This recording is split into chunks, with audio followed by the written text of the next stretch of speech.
You are paying more for petrol today than you were before a war started. The war ended, the oil price came back down. Your petrol price did not. Today, Hawk News is going to show you number by number, rupee by rupee, exactly what happened, who benefited, who stayed silent, and why this might be the cleanest example of how Indian consumer gets squeezed from both sides, by the government in the power and by an opposition that simply looked away. Stay with me.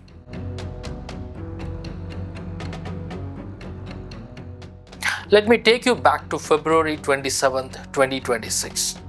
That day, one barrel of Brent crude oil was trading at $72 on global markets.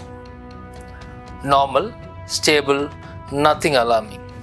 The very next day, February 28, the United States and Israel launched strikes on Iran. The Strait of Hormuz, the narrow waterway through which 20% of the world's entire oil supply passes, was effectively shut down. What happened to oil prices? By March, Brent crude had crossed $118 a barrel. At its peak, it touched $126, a 75% hike in under 6 weeks. That is one of the largest one-month oil price surges ever recorded in modern history. Now, here is where the story gets interesting. That war, it's winding down. Peace talks are underway. The strait is reopening. Saudi Arabian tankers are moving again. Qatar has issued its first post-war crude tender. And Brent crude today is sitting at $72 to $74 a barrel, almost exactly where it was on the day before this war began. The price went up, the price came down. So, why is your petrol still 7 rupees 50 paisa more expensive than it was in February?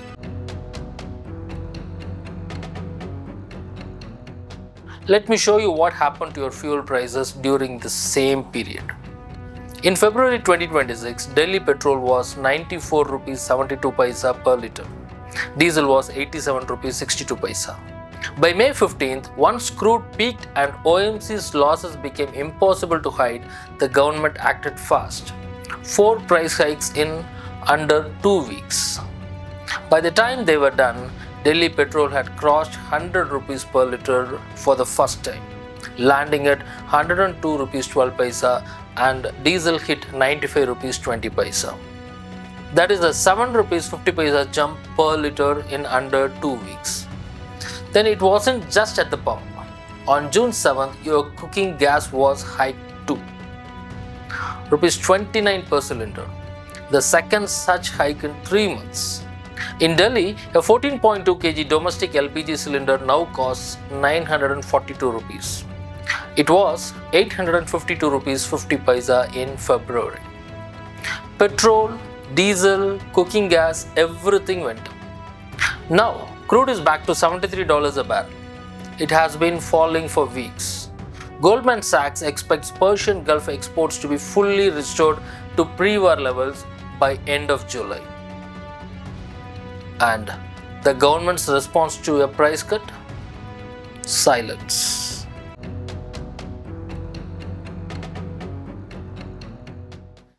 Now, the government has a defense. Let me give it to you fairly and then I'll show you why it doesn't fully hold up. The argument goes like this. India's state oil companies IOC, BPCL, HPCL were losing money. A lot of it. During the price freeze, when OMCs held retail prices steady while crude surged, they were absorbing losses of approximately rupees 1,000 crores every single day.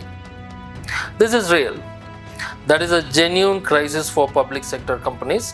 I'm not dismissing it. But here are 3 major questions no one is asking loudly enough. Question number 1. India did not buy most of its crude at $126 a barrel. Throughout this crisis, India continued importing heavily discounted Russian crude, sometimes $15 to $20 below the Brent benchmark. So, if your actual procurement cost was lower than Brent, why were your retail prices anchored to the Brent spike? Question number 2. On March 27th, the central government quietly slashed excise duty by Rs 10 per litre on petrol and eliminating it entirely on diesel. Did you feel that? Did your pump price drop by Rs 10? No, it did not. That Rs 10 was absorbed, used to reduce OMC under recoveries. A legitimate accounting move perhaps. But it was done without any public announcement to consumers. Without any explanation, 10 rupees per litre quietly redirected while you kept paying the same price. Question number 3. By June 15th, Petroleum Ministry's own data says OMC under recovery on petrol had already fallen to Rs 3 per litre, half of what it was a week before. The losses are shrinking fast. So, the financial emergency is easing. The crude price is at pre-war levels. The losses are narrowing. What exactly are we waiting for? Petroleum Minister Hardeep Singh Puri said prices could come down once cheaper crude reaches refineries. India's crude contracts are typically on 30 to 60 day cycles. The ceasefire was mid-June. By the math, the cheaper crude is already arriving or very nearly so. The excuses are running out.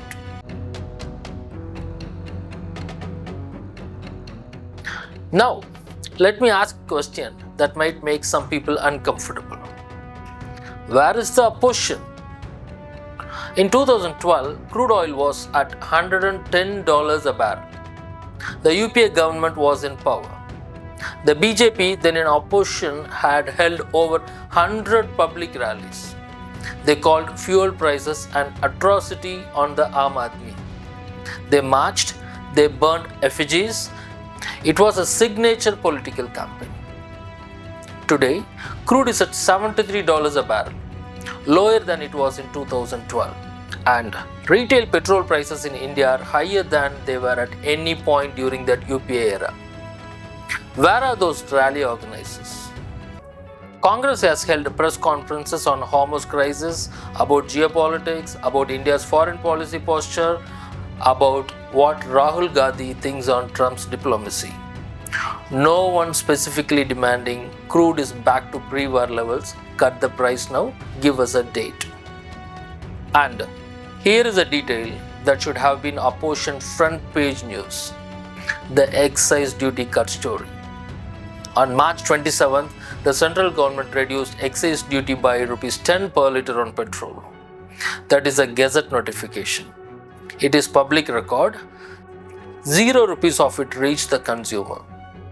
Has Congress raised this on Parliament? Has anyone called a press conference on this specific point? This is not a question about which party you support. This is a question about whether anyone in Indian politics, ruling side or opposition, is actually working for the person standing at the fuel pump.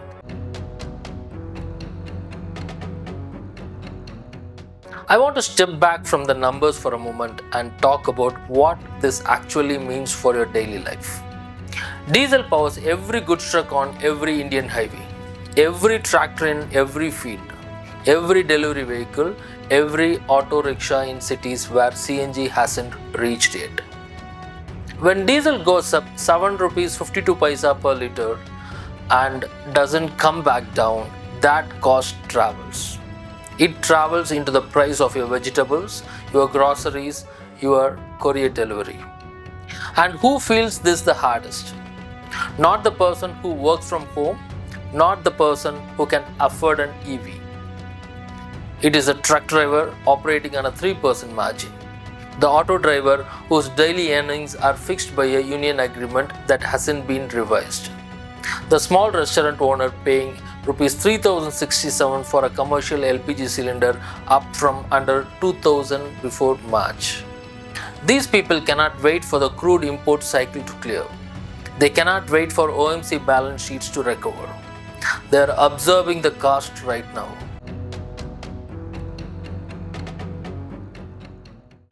So, let me leave you with this.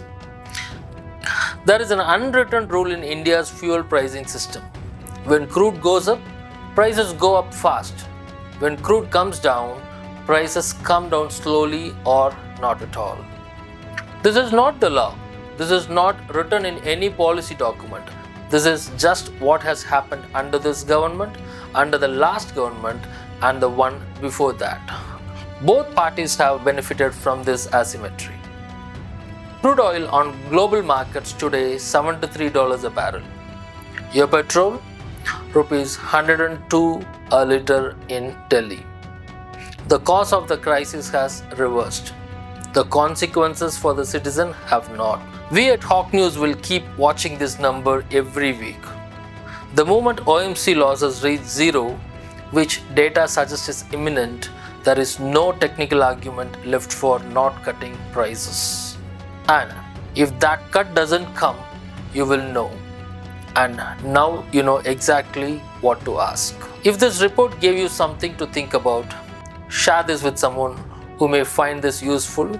That's how this kind of journalism travels. I'm Bersingh for Hawk News.